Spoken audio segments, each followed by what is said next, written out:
Hello everyone, I hope आप ठीक होंगे। और आज जो कि आज संडे है तो मैं अपने as usual Sunday revisional class के साथ हूँ यहाँ पे।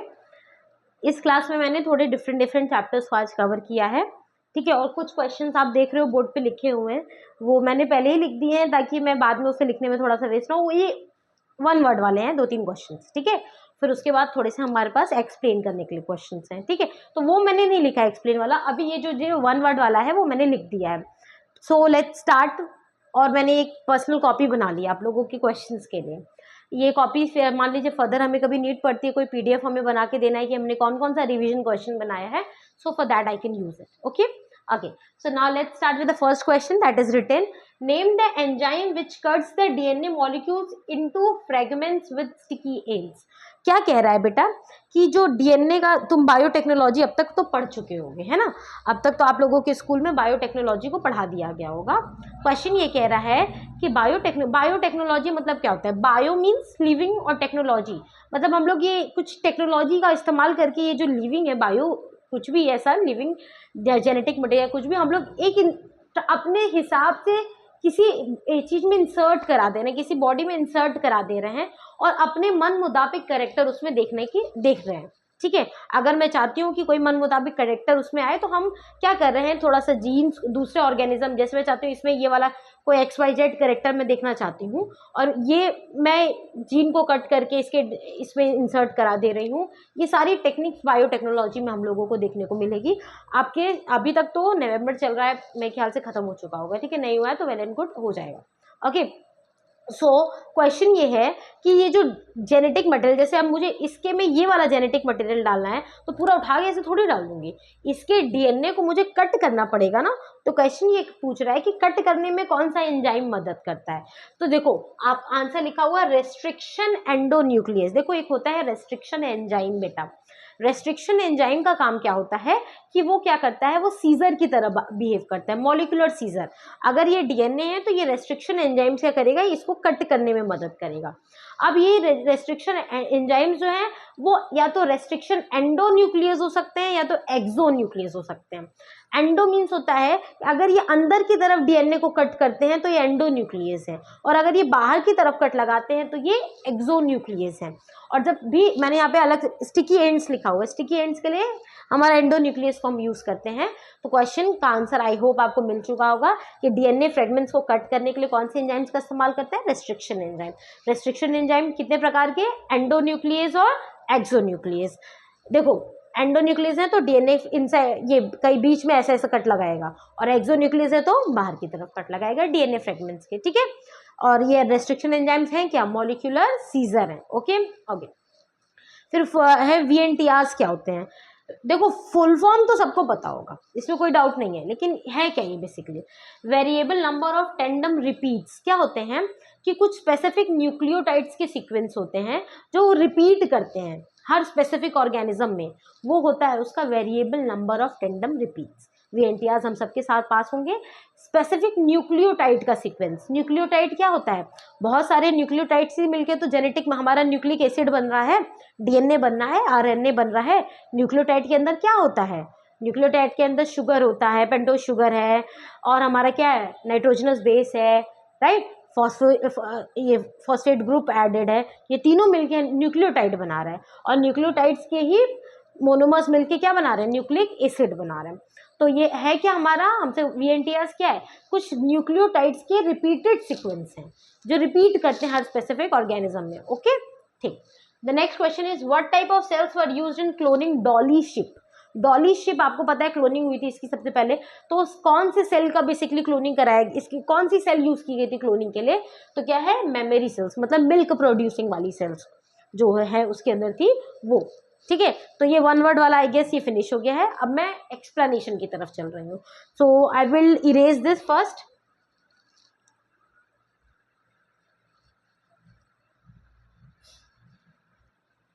मेरा फर्स्ट पार्ट जो है रिवीजन, संडे रिवीजन का है, वो बेटा यूट्यूब पे है, आप प्लीज उसे देखिए। देखो रिवीजन सेट तो आप जरूर देखा करो। जा क्या रहा है आपका, मात्र मान लो मैक्सिमम 40-45 मिनट्स का एक वीडियो बनता है, मान लो अप्रॉक्स मैं कह रही हूँ, तो यू जस्ट सिट, आप देखो उसे, आपको कुछ तो दिमाग में जाएगा ना, है ना। रिवीजन वीडियो तो ज़रूर देखा करो, और मुझे लगता है लास्ट मोमेंट पे तो बहुत वर्कफुल यूजफुल होता है, right. Okay, so the next question is, do eukaryotic cells have restriction endonuclease. देखो क्वेश्चन क्या कह रहा है कि जो यूकैरियोटिक सेल है क्या उसके पास भी रेस्ट्रिक्शन एंडोन्यूक्लियस होता है। मैंने अभी बताया है रेस्ट्रिक्शन एंजाइम्स के बारे में, तो क्या इसके हमारे यूकैरियोटिक हमारे पास रेस्ट्रिक्शन एंडोन्यूक्लियस होगा? नहीं, प्रोकैरियोटिक ऑर्गेनिजम्स के साथ होता है। हमारे पास एक, हमारी बॉडी के अंदर एक मैकेनिज्म होता है जिसको हम लोग कहते हैं डीएनए मिथाइलेशन। होता क्या है, देखो अगर ये रिस्ट्रिक्शन एंडोन्यूक्लियस हमारे पास भी होगा ना, तो ये हमारे भी जेनेटिक मटेरियल को कट कर देगा, ठीक है, क्योंकि ये तो मॉलिक्यूलर सीजर है, नहीं होना चाहिए हमारे पास नहीं है, यूकैरियोटिक ऑर्गेनिज्म के पास नहीं होता है। तो अगर ये इंट्रोड्यूस भी है तो हमारे पास एक डीएनए मिथाइलेशन का एक प्रॉपर्टी होता है, हमारा जेनेटिक मटेरियल आपको पूरा अपने आप को पूरा मिथाइल ग्रुप से कवर करके इस एंडोन्यूक्लियस से क्या कर सकता है, बच सकता है, ठीक है। चलो the next question is, difference in plasmid DNA and chromosomal DNA. देखो ये भी बायोटेक्नोलॉजी से क्वेश्चन है, प्लाज्मिड डीएनए है और क्रोमोसोमल डीएनए है, दो में हम लोगों को क्या बताना है, डिफरेंस बताना है। एक है प्लाज्मिड डीएनए और एक हमारा कौन सा डीएनए है, क्रोमोसोमल डीएनए। देखो सबसे पहले तो आधे से ज्यादा बच्चों को यही नहीं पता होगा कि प्लाज्मिड क्या होता है ना। प्लाज्मिड क्या होता है, क्या है ये, extra chromosomal material, extra chromosomal material होता है हमारे पास, तो ये प्लाज्मिड होता है, ठीक। ये और ये क्रोमोसोमल डीएनए एक हमें दिख रहा होगा। प्लाज्मिड डीएनए से जनरली ये बैक्टीरिया वगैरह के पास देखा जाता है, और क्रोमोसोमल डीएनए तो है ही। प्लाज्मिड डीएनए का मॉलिक्यूलर वेट भी बहुत कम होता है, और क्रोमोसोमल डीएनए का मॉलिक्यूलर वेट ज्यादा होता है, ठीक है। और ये एक्स्ट्रा क्रोमोसोमल मटेरियल होता है, और ये हमारा मेन है, ये मेन क्रोमोसोमल डीएनए हमारे पास, ठीक। ये बैक्टीरिया के पास है, जनरली दिखने को मिलता है, और ये हमारे पास, ये तो है ही क्रोमोसोमल डीएनए ही है, ये तो है ही, पाया ही जाएगा। इसका मॉलिक्यूलर वेट क्या होता है, कम होता है, और हमारा ये जो क्रोमोसोमल डीएनए उसका मॉलिक्यूलर वेट क्या होता है, ज़्यादा होता है। इसको हम लोग बायोटेक्नोलॉजी वगैरह में प्रॉपरली इसको यूज़ करते हैं प्लाज्मिड को, ठीक है। प्लाज्मिड को वगैरह को यूज़ करके हम लोग इसको वेक्टर की तरह भी इस्तेमाल करते हैं। प्लाज्मिड जो होता है ना, वेक्टर की तरह भी इस्तेमाल किया जाता है। वेक्टर मतलब क्या होता है, टैक्सी, एक तरीके से एक ऑर्गेनिज्म से अगर हम चाह रहे हैं कि किसी जेनेटिक मटेरियल को दूसरे ऑर्गेनिज्म में इंसर्ट कराना है, तो हम वेक्टर की मदद से करवा सकते हैं, okay. So now let's move with the next question, sperm का स्ट्रक्चर बनाना है। स्पर्म का स्ट्रक्चर तो आप सभी को क्लियर होगा, plasmid DNA extra chromosomal form of DNA है ये, और ये क्रोमोसोमल डीएनए है, तो ठीक ही है, क्रोमोसोम्स के अंदर जो हमें डीएनए देखने को मिल रहा है, right. Molecular weight low, molecular weight high, use in biotechnology process, highly use in biotechnology process, ठीक है। फाउंड इन बैक्टीरियल सेल्स है, mostly found in bacterial cells, ठीक। तो बहुत बड़ा डिफरेंस है ये, okay. Now the next question is, we have to make the structure of DNA sperm. Structure of sperm बनाने के लिए आपको सबसे पहले क्या बनाना पड़ेगा, देखो ये जो स्पर्म होता है ना बेटा, ये 3 पार्ट में डिवाइडेड होता है। एक होता है आपका हेड, नेक और टेल, ठीक है। हेड, नेक और टेल वाला पार्ट होता है इसके पास।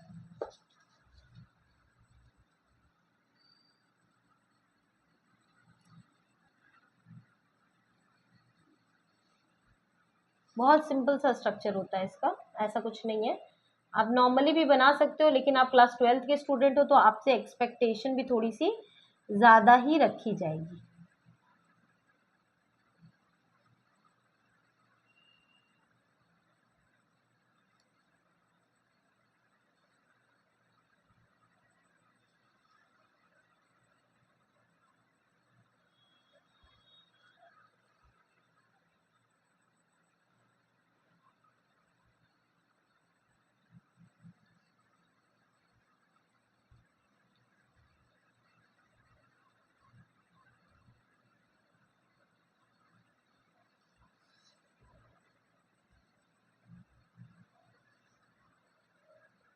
देखो एकदम सिंपल सा स्ट्रक्चर है, इसमें कुछ है ही नहीं। यहाँ पे आपको दिखेगा थोड़ा सा एक्रोसोम, यहाँ पे आपको दिखेगा न्यूक्लियस, ये आपको दिखेगा सेंट्रियोल, यहाँ पे आपको दिखेंगे थोड़े माइटोकॉन्ड्रिया, फिर आपको ये वाला पार्ट जो दिखेगा वो तो टेल आपको दिख ही रहा होगा। ये आपका हेड वाला पार्ट है, इधर आपका नेक वाला पार्ट आपको दिखेगा और ये पूरा टेल वाला पार्ट, हेड, नेक, थोड़ा सा नेक वाला पार्ट में ही आपके क्रोमोसोम वाला पार्ट आ जाएगा, नेक, और फिर टेल वाला पार्ट है। क्या आपके ये जो स्पर्म देख रहे हैं आप लोग, ये आपको, ये सबको आपको दिख रहा होगा हेड, नेक, टेल। ये जो हेड वाला पार्ट होगा, ये जो आपको हेड वाला पार्ट दिख रहा है, इस हेड वाले पार्ट में एक्रोसोम्स होता है। एक्रोसोम्स क्या करता है, फ्लूइड मटेरियल होता है। स्पर्म जब ओवम के अंदर जाता है तो ये थोड़ा उसको पेनिट्रेट करने में आसानी पहुंचाता है, ठीक है। सिवस एंजाइम्स वगैरह होते हैं। ये न्यूक्लियाई दिख रहा है, सेंट्रियोल प्रेजेंट है, साथ साथ आपको क्या दिख रहा है, ये नेक है, नेक वाले रीजन में आपको माइटोकॉन्ड्रिया दिखेगा। माइटोकॉन्ड्रिया हाईली प्रेजेंट होता है ताकि वो स्पर्म को ज़्यादा से ज़्यादा एनर्जी बना के दे, ताकि वो मूव आराम से कर सके। और ये टेल वाला पार्ट तो आपको दिख ही रहा होगा, ठीक है। ठीक, so now let's move to the next question. The next question is, okay copy बंद हो गई थी। लिसन, मेंस्ट्रुअल साइकिल को एक्सप्लेन करना है। मेंस्ट्रुअल साइकिल को एक्सप्लेन करने के लिए देखो, आपको पता है कि मेंस्ट्रुअल साइकिल पे क्वेश्चन बनते हैं। देखो इस मेंस्ट्रुअल साइकिल में होता क्या है, पहली बात तो ये फीमेल में साइकिल आपको देखने को मिलेगी, ठीक है।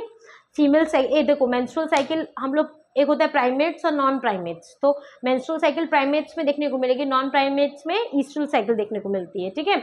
मेंस्ट्रुअल साइकिल में आपको क्या देखने को, आपसे क्वेश्चन पूछा है कि इसको एक्सप्लेन करिए। मेंस्ट्रुअल साइकिल हर एक लड़की की लाइफ में ये फेज आता है, जो प्यूबर्टी में, जब लड़की अटेन करती है प्यूबर्टी को, तो जब उसकी बॉडी में फर्टिलाइजेशन नहीं हुआ रहता है, या क्या कहते हैं कि जब वो प्रेग्नेंट नहीं रहती है, या जब उसकी बॉडी में स्पर्म नहीं आया, एंटर किया होता है, उस कंडीशन में आपको पता है कि हर फीमेल के पास ओवरी है। ओवरी एग रिलीज करती है और उसी एग को फर्टिलाइज करने का काम स्पर्म का है। लेकिन फर्टिलाइजेशन अगर नहीं हुआ है, स्पर्म नहीं आया है या फर्टिलाइजेशन नहीं हुआ है, उस कंडीशन में फीमेल की के साथ मेंस्ट्रुअल साइकिल चलता है। ये मेंस्ट्रुअल साइकिल हर 28 डेज पे रिपीट हो रहा है, और ये कम से कम 5-7 दिन का ये चलता है फीमेल की बॉडी में, और जिसमें फीमेल की बॉडी से ब्लड का क्या होता है, लॉस होता है। क्वेश्चन आपसे ये पूछ रहा है, देखो ये तो छोटे लेवल का क्वेश्चन हो गया, आपसे क्या पूछ रहा है। मेंस्ट्रुअल साइकिल में सबसे पहली बात तो आप लिखोगे कि क्या होता है कि जब फीमेल की लाइफ में ये मेंस्ट्रुअल साइकिल आता है तो उस फेज को मेनार्च कह रहे हैं। जब वो 45-50 के एज पे जाती है तो ये मेंस्ट्रुअल साइकिल स्टॉप हो जाता है, तो मेनोपॉज कहते हैं। ये तो ठीक है, लेकिन क्वेश्चन ये है, पहले आप लिखोगे कि इस मेंस्ट्रुअल साइकिल में कुछ फेजेस होते हैं। पहला फेज तो आपको मेंस्ट्रुअल फेज ही दिखेगा, फिर आपको दिखेगा फॉलिक्यूलर फेज, फिर आपको दिखेगा ओव्यूलेटरी फेज, फिर आपको दिखेगा कौन सा फेज दिखेगा, सिक्रेटरी फेज दिखेगा। तो ये आपको, ये सारे फेजेस आपको देखने को मिलेंगे मेंस्ट्रुअल साइकिल में। मैं लिख के भी बताऊंगी। इस मेंस्ट्रुअल साइकिल में कुछ हार्मोन्स का इन्वॉल्वमेंट है। एक तो पिट्यूटरी द्वारा सिक्रीट किए गए हार्मोन्स का इन्वॉल्वमेंट है, फॉलिकुलर स्टिमुलेटिंग हार्मोन और ल्यूटिनाइजिंग हार्मोन, आपके एनसीईआरटी में डायग्राम के साथ दिया हुआ है। और पिट्यूटरी के बाद कुछ ओवरियन हार्मोन का भी इन्वॉल्वमेंट है, एस्ट्रोजन, प्रोजेस्टेरोन का इन्वॉल्वमेंट है। तो आपको इस हार्मोन के साथ इस चीज़ को बताना है। सबसे पहले तो देखो, हम लोग इसके कुछ फेजेस के बारे में लिखेंगे, ठीक है, कि जो मेंस्ट्रुअल साइकिल होता है उसमें कौन कौन से सब फेजेस इन्वॉल्व होते हैं। तो सबसे पहले आपको मेंस्ट्रुअल फेज है, फिर आपको देखने को मिलेगा कौन सा phase, follicular phase, follicular phase. फिर आपको देखने को कौन सा फेज मिलेगा, ओव्यूलेटरी फेज। फिर आपको कौन सा फेज देखने को मिलेगा, ल्यूटियल फेज, या इसको सिक्रीटरी फेज भी कहते हैं, ठीक है। ल्यूटियल फेज या सिक्रीटरी फेज भी कहते हैं इसको, ठीक है। और ये जो फॉलिकुलर फेज है उसको प्रोलिफेरेटिव फेज भी कहते हैं, ठीक है। तो मेंस्ट्रुअल साइकिल में आपको क्या देखने को मिलेगा, कुछ फेजेस, 4 फेजेस है, menstrual phase, follicular phase, ovulatory phase, luteal phase. इस मेंस्ट्रुअल साइकिल में आपको हार्मोन्स, एक तो आपको देखने को मिलेगा, कौन सा हार्मोन्स के बारे में आपको देखने को मिलेगा, आपको FSH, follicular stimulating hormone, LH, luteal hormone, luteinizing hormone, फिर ईस्ट्रोजन, और फिर आपको क्या देखने को मिलेगा, प्रोजेस्टेरोन। ये कुछ हार्मोन्स आपको वहाँ पे देखने को, फंक्शन आपको इसमें गौर करना पड़ेगा, ठीक है। बात करते हैं मेंस्ट्रुअल फेज की, तो सबसे पहले मेंस्ट्रुअल फेज ही है। ये कम से कम 5 दिन 7 दिन चलता है मेंस्ट्रुअल फेज, जिसमें होता क्या है, देखो नॉर्मल कंडीशन समझो कि जैसे ये तो किसी का ओवरी है, देखो ये फेस क्लियर है ना, अब मैं फिर एक्सप्लेन करूंगी। जैसे ऐसे एकदम सिंपल वे में समझो, ये मान लो ओवरी है, ठीक, इस ओवरी के ऊपर बहुत सारे क्या होते हैं, फॉलिकल्स होते हैं, फॉलिकल से ये सराउंडेड रहती है। ये ओवरी है, ओवरी ने प्रोड्यूस, सॉरी ओवरी कह रही हूँ, ओवा है मतलब एग है, ये एग है, और ये जो ओवा है ये बहुत सारे फॉलिकल से सराउंडेड होता है। होता क्या है मेंस्ट्रुअल फेज में कि जब नॉर्मल कंडीशन में ये जो ओवा रिलीज होता है, सबसे पहले मेंस्ट्रुअल फेज अगर किसी का चल रहा है, इसका मतलब उसकी बॉडी में फर्टिलाइजेशन नहीं हुआ है, फर्टिलाइजेशन नहीं हुआ है, और यही फॉलिकल्स रप्चर होके ये जो ओवा अंदर था वो रिलीज हुआ, और वो फर्टिलाइजेशन नहीं हो पाया, तो ब्लड के फॉर्म में वो रिलीज हो रहा है। अभी मैं आती हूँ, पहले होता क्या है, एकदम एकदम सबसे पहला मेंस्ट्रुअल फेज में फीमेल की बॉडी से ब्लड लॉस हो रहा है। ये ब्लड लॉस हो रहा है तो क्यों हो रहा है, फीमेल की बॉडी में luteinizing hormone, follicular stimulating hormone, progesterone, इन सब का लेवल क्या हो गया, बहुत लो हो गया है।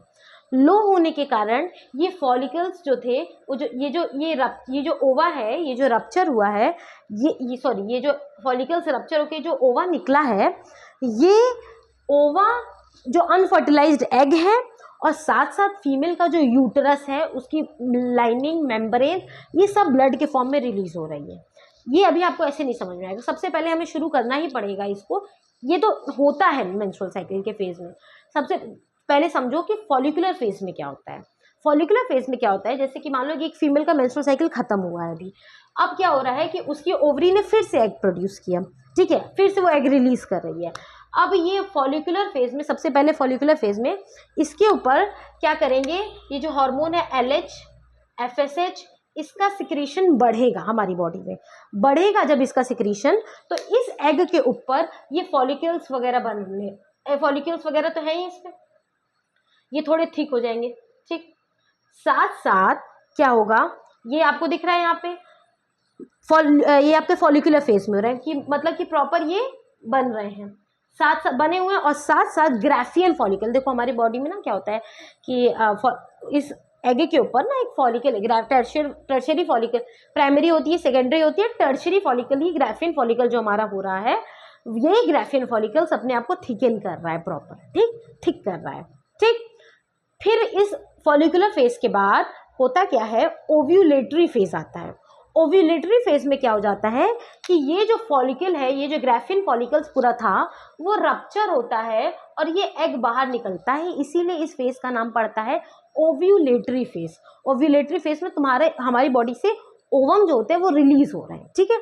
अब ये रिलीज होंगे, और जब ये रिलीज होते हैं उस लेवल पे LH और FSH एकदम पीक पे रहता है, ठीक है, पीक पे रहता है, और ये फॉलिकल्स रप्चर करते हैं, ग्राफिन फॉलिकल रप्चर करती है। अब ये क्या बना रहा है, ये क्या हुआ, ये ओवम रिलीज कर रहा है। फिर उसके बाद आप देखोगे कि फिर मैंने फेज लिखा था ल्यूटियल फेज। ल्यूटियल फेज में क्या होता है कि ये जो ग्राफिन फॉलिकल रप्चर की थी, यही बनाएगी कॉर्पस ल्यूटियम, इसीलिए इस फेज का नाम पड़ गया ल्यूटियम फेज। ये बनाएगी कॉर्पस ल्यूटियम, और ये कॉर्पस ल्यूटियम क्या करेगा बेटा, हमारी बॉडी में प्रोजेस्टेरॉन वगैरह, इस्ट्रोजन, इन सब के लेवल को इंक्रीज कर देगा। इस्ट्रोजन वगैरह इन सब के लेवल को क्या करेगा, इंक्रीज करेगा। और ये इंक्रीज क्यों कर रहा है, ताकि जो फीमेल का यूट्रस है वो काफ़ी अच्छा खासा थिक हो जाए, ठीक है। जब ये अच्छा खासा थिक हो जाएगा तो होगा क्या, ताकि ये जो ओवम रिलीज हुआ है, स्पर्म अगर इसे फर्टिलाइज करता है तो यूट्रस थिक रहेगा, तो बच्चा जो भी बनेगा वो प्रॉपर उसको कैरी कर सकेगा, ठीक। लेकिन हम मेंस्ट्रुअल साइकिल पढ़ रहे हैं, अब ये कॉर्पस ल्यूटियम बना और कॉर्पस ल्यूटियम बन के बैठा हुआ है, लेकिन अगर फर्टिलाइजेशन हो गया तो अच्छी बात है, लेकिन फर्टिलाइजेशन नहीं होगा तो क्या होगा, ये कॉर्पस ल्यूटियम और साथ साथ क्या कहते हैं, यूट्रस की जो लाइनिंग बनी थी वो सब कुछ रप्चर होगी, प्रोजेस्टेरॉन का लेवल वगैरह सब डाउन हो जाएगा, और सब कुछ रप्चर होके ब्लड के फॉर्म में फीमेल की बॉडी से रिलीज आउट हो जाएगा। यही होता है मेंस्ट्रुअल फेज। और ये मेंस्ट्रुअल साइकिल, सबसे पहले क्या था, हमने देखा कि ओवरी ने जो ओवम था उसके ऊपर फॉलिकल्स तो बनी ही हुई थी पहले से, ग्राफिन फॉलिकल्स क्या करेगा, प्रॉपर बना फॉलिकुलर फेज में। फिर आया ओव्यूलेटरी फेज में, ओव्यूलेटरी फेज में क्या हुआ कि LH-FSH का लेवल एकदम पीक पे गया और ये फॉलिकल्स जो उसके ऊपर बने थे वो रप्चर किए और ओवम बाहर निकला। अब ओवम बाहर निकला तो वो फर्टिलाइजेशन के लिए बाहर निकला है। अगर फर्टिलाइजेशन हो गया तो अच्छी बात है, अगर फर्टिलाइजेशन हम पढ़ रहे हैं फर्टिलाइजेशन नहीं होने वाली कंडीशन, तो जब ये ओवम बाहर निकला, ठीक है, फिर क्या हुआ, वो जो ग्राफिन फॉलिकल फटा था तो उसका जो कुछ भी बचा कुचा था वो बन गया कॉर्पस ल्यूटियम, ठीक है, कॉर्पस ल्यूटियम बना और इसीलिए इस फेज का नाम पड़ा, नेक्स्ट फेज का नाम पड़ा ल्यूटियल फेज। अब ये कॉर्पस ल्यूटियम क्या करेगा, ये क्या बनाएगा, ये कोशिश करेगा प्रोजेस्टेरॉन के लेवल को इंक्रीज करेगा, एस्ट्रोजन के लेवल को इंक्रीज करवाएगा ताकि यूट्रस की वॉल प्रॉपर बने। अगर एग अनफर्टिलाइज रह गया तो ये कॉर्पस ल्यूटियम और क्या कहते हैं कि जो अनफर्टिलाइज है ये सब शेड होके फीमेल की बॉडी से बाहर निकलते हैं और यही होता है मेंस्ट्रुअल साइकिल, ठीक है। ओव्यूलेशन 14th डेज पे होता है, ठीक। आई होप मैं क्लियर कर पाई होंगी आपको। चलो now let's move to the next question. Which accessory gland contribute to the most of the liquid portion of semen. Semen क्या होता है, स्पर्म होता है और साथ साथ मेल का कुछ कॉन्ट्रीब्यूटरी ग्लैंड्स होते हैं ना, seminal vesicle, prostate gland, bulbo urethral gland. ऐसे बोलूंगी तो आप लोग नहीं समझोगे।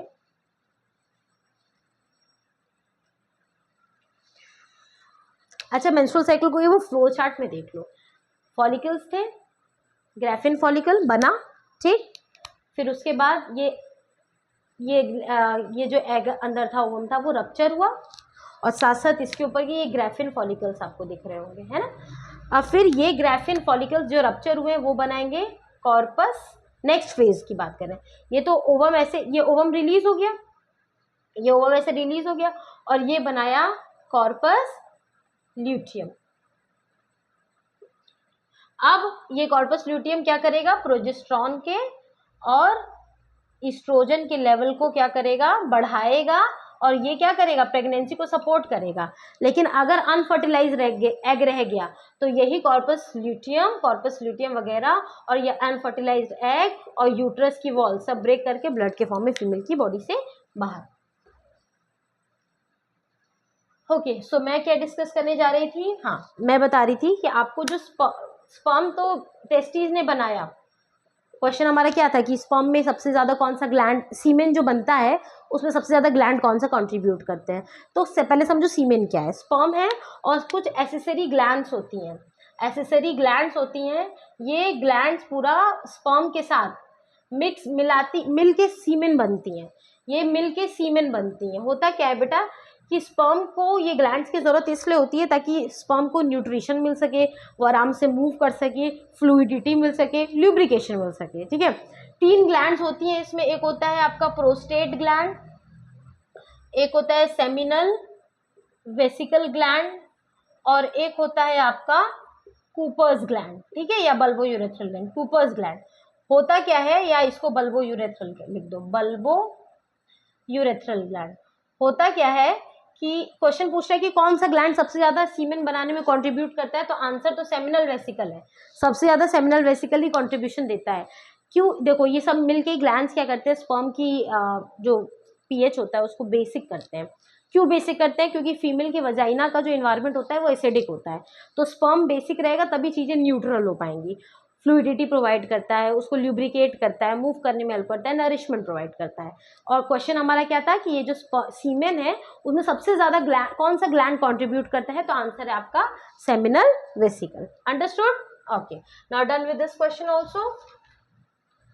The next question is what do you think the doctor inject to induce delivery. मतलब जब भी फीमेल की डिलीवरी होने वाली होती है तो मान लो कि 9 मंथ पूरा हो गया किसी फीमेल का और उसको पेन नहीं हो रहा है, तो डॉक्टर पेन कराने के लिए, डिलीवरी को इंड्यूस कराने के लिए ऑक्सीटोसिन का इंजेक्शन लगाते हैं। ऑक्सीटोसिन क्या करता है, फिर यूट्रस की वॉल को कॉन्ट्रैक्ट करता है, तब जाके फीमेल को थोड़ा डिलीवरी का पेन स्टार्ट होता है, तब जाके डिलीवरी हो पाती है, ठीक है। तो आंसर ऑक्सीटोसिन है।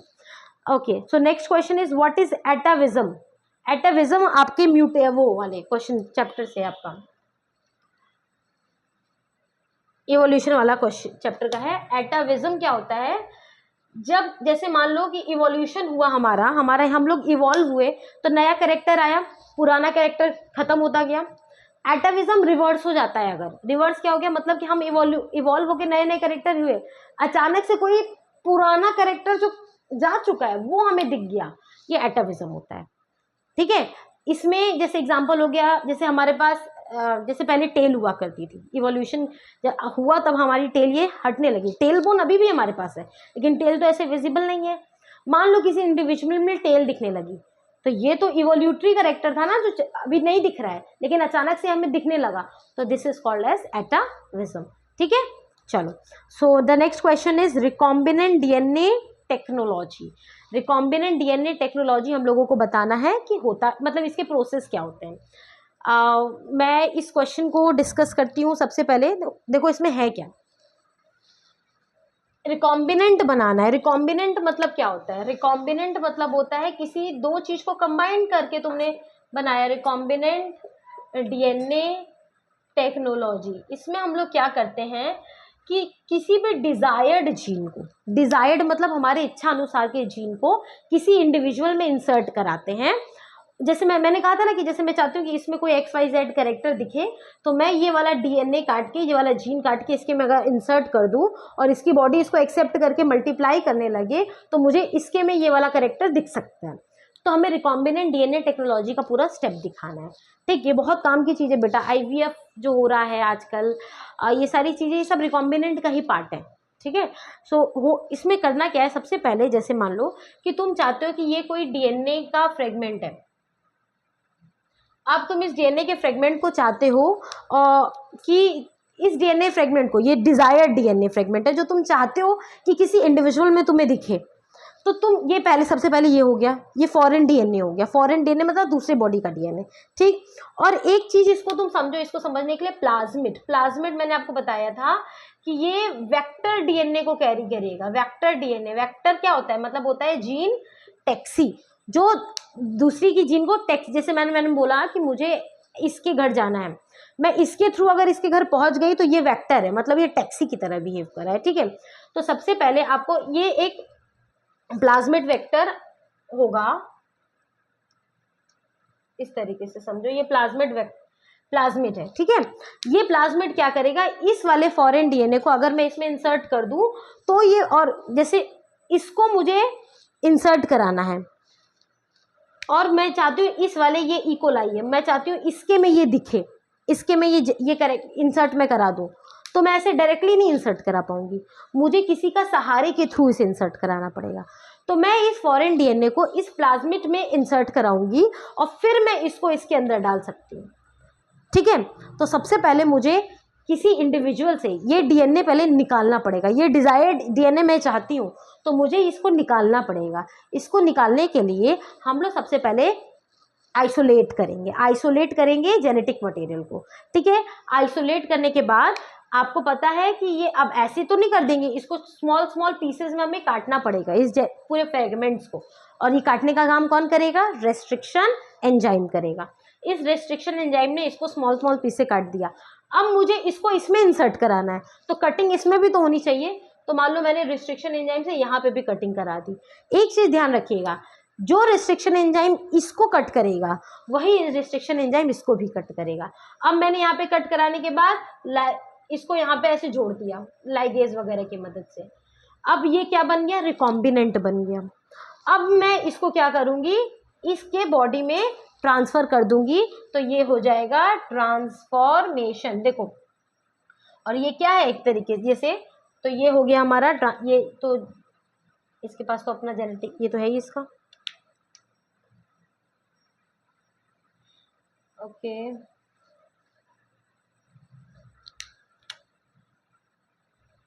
बहुत सिंपल है। ये सबसे पहले क्या करोगे, तुम डिजायर्ड जेनेटिक मटेरियल सेलेक्ट करोगे, फॉरेन जेनेटिक मटेरियल, उसका तुम कट करवाओगे, स्प्लाइस से इसको कट करोगे, स्प्लाइस करोगे अच्छे से। कट कराने के बाद फिर तुम उसको किस में जोड़ोगे, प्लाज्मिड डीएनए के साथ जोड़ोगे, प्लाज्मिड के पास जोड़ोगे इसको।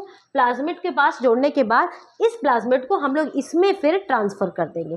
तो देखो, इसको हम लोग इसमें ट्रांसफ़र करने के लिए इसकी मदद ले रहे हैं, तो ये क्या है, वेक्टर है। ये क्या है, वेक्टर है। इस प्रोसेस को यहाँ पे अभी आपको शायद और डिटेल में एक्सप्लेन नहीं किया गया है, मैं नेक्स्ट वीडियो जो बायोटेक्नोलॉजी का बनाऊंगी तो उसमें बताऊंगी। लेकिन आपसे स्टेप पूछा, रिकॉम्बिनेंट डीएनए बनाने के लिए हम लोग का स्टेप क्या होगा, सबसे पहले हम लोग क्या करेंगे, आइसोलेट करेंगे फॉरेन जो भी हमें डिजायर्ड डीएनए है, आइसोलेट कैसे करेंगे, देखो जैसे मान लो कि मुझे एक प्लांट के सेल से डीएनए को निकालना है ना, तो सबसे पहले तो तुम उसके डीएनए तक पहुंचने के लिए तुम्हें उसके वॉल को तोड़ना पड़ेगा, मेम्ब्रेन को तोड़ना पड़ेगा, तब उसके डीएनए तक पहुंचोगे, है ना। तो तुम बहुत सारे एंजाइम्स का हम लोग इस्तेमाल करते हैं। जैसे प्लांट की सेल वॉल सेलुलोज से बनी होती है, तो हम लोग सेलुलेज एंजाइम इस्तेमाल करके पहले सेलुलोज को ख़त्म करेंगे, मेम्ब्रेन तक पहुँचेंगे, फिर अंदर आरएनए भी होगा, बहुत कुछ होगा, तो हम लोग सारे आरएनए को हम लोग ख़त्म करेंगे। सारी चीज़ों को ख़त्म करने के बाद तब हम डीएनए को निकालेंगे। डीएनए को निकालने के बाद अब पूरा डीएनए हमें मिल गया, तो हम पूरा डीएनए तो इंसर्ट नहीं कराएंगे, इसके कुछ स्पेसिफिक जीन को ही तो हमें इंसर्ट कराना है, डीएनए को तो नहीं कराना है। जीन, डीएनए के स्मॉल फ्रेगमेंट्स होते हैं जीन, उसको हमें इंसर्ट कराना है। अब हम उसको कट करेंगे, किसकी मदद से कट करेंगे, रेस्ट्रिक्शन एंजाइम की मदद से कट करेंगे। कट करने के बाद सबसे पहले तुमने क्या किया, आइसोलेट किया डीएनए को, फिर उसको तुमने क्या किया, रेस्ट्रिक्शन एंजाइम की मदद से स्प्लाइसिंग की, तुमने उसकी स्प्लाइसिंग एक तरीके से की। फिर अब तुम्हें मान लो ये मिला था और उसमें से तुम्हें ये वाला जीन चाहिए था, ये डीएनए फ्रेगमेंट से तुम्हें ये वाला जीन चाहिए था, तुमने इसको कट करके निकाल लिया। अब इतने छोटे से कैसे काम चलेगा, तो तुम इसको पीसीआर मशीन में दौड़ाओगे। पीसीआर मतलब क्या होता है, पीसीआर एक ऐसी मशीन है जिसमें हम लोग क्या करते हैं, पॉलीमराइजेशन करते हैं, मतलब उसके फ्रेगमेंट्स को नंबर को बढ़ाते हैं, ठीक है, पढ़ा है ना, चेन रिएक्शंस होते हैं ये, ठीक। तो पीसीआर में आपको जैसे मान लो कि ये एक डीएनए है, ये इस फ्रेगमेंट को मुझे कराना है, इस डीएनए फ्रेगमेंट को मुझे पीसीआर में दौड़ा के इसके नंबर को बढ़ाना है। तो सबसे पहले मैं क्या करूंगी, आपको पता है कि ये दोनों बॉन्ड से जुड़ा रहेगा, तो मुझे सबसे पहले इस बॉन्ड को क्या करना पड़ेगा, तोड़ना पड़ेगा। तो सबसे पहले मैं इसको क्या कराऊंगी, डीनेचुरेशन कराऊंगी, मतलब दोनों ही स्ट्रैंड को अलग अलग करेंगे, ठीक है। डीनेचुरेशन के बाद मेरे को इसकी एनीलिंग करानी होगी। एनीलिंग मतलब क्या करना होगा बेटा, कि हमें इसके यहाँ पे एक छोटा सा एक प्राइमर ऐड कराना पड़ेगा, और प्राइमर आपको पता है, प्राइमर जहाँ ऐड होगा वहीं से प्रोसेस स्टार्ट हो रही है, ठीक है। डीएनए को बनाने के लिए हम लोग को प्राइमर ऐड कराना पड़ेगा, और फिर ये प्राइमर ऐड होगा तो यहाँ पे एक पॉलीमरेज एंजाइम ऐड होगा, डीएनए पॉलीमरेज एंजाइम, वो इस डीएनए के स्ट्रैंड को यहाँ पे ऐसे बिल्डअप करा देगा। और जब हमारी ये नई स्ट्रैंड बन जाएगी तो फिर हम लोग क्या कर देंगे, टर्मिनेशन करा देंगे। तो इतना अभी मैं वीडियोस लाऊंगी तो उसमें आपको मैं प्रॉपर्ली बताऊंगी। तो सबसे पहले तुमने डीएनए को आइसोलेट किया, फिर रेस्ट्रिक्शन एंजाइम से कट किया, फिर पीसीआर की मशीन में दौड़ा के उसके नंबर ऑफ फ्रेगमेंट को बढ़ाया। देखो पहले ये कैसा था, ये एक फ्रेगमेंट था, हमने अब देखो दो ऐसे स्ट्रैंड्स बना दिए, है ना। तो हम क्या कर रहे हैं, इसको फिर 30 टाइम्स के लगभग हम लोग मशीन में दौड़ाएंगे, तो इसके नंबर्स को बढ़ाएंगे। फिर नंबर्स को बढ़ाने के बाद हम क्या करेंगे, हम लोग उसको नंबर बढ़ गए तो फाइनली हम लोग उसको किससे जोड़ेंगे, प्लाज्मिड से जोड़ेंगे, वेक्टर डीएनए से ऐड, प्लाज्मिड से जोड़ने के बाद फिर हम उसका क्या कराएंगे, उसको जो होस्ट होगा जिसमें हम चाहते हैं कि वो जो कैरेक्टर दिखे उसमें फिर इंसर्ट कराएंगे। तो ये हमारा रिकॉम्बिनेंट डीएनए बनाने का प्रोसेस। आई होप आपको ये वीडियो हेल्पफुल लगी होगी, यूजफुल लगी होगी। कोई भी डाउट होगा please ask in the comment section. Thank you.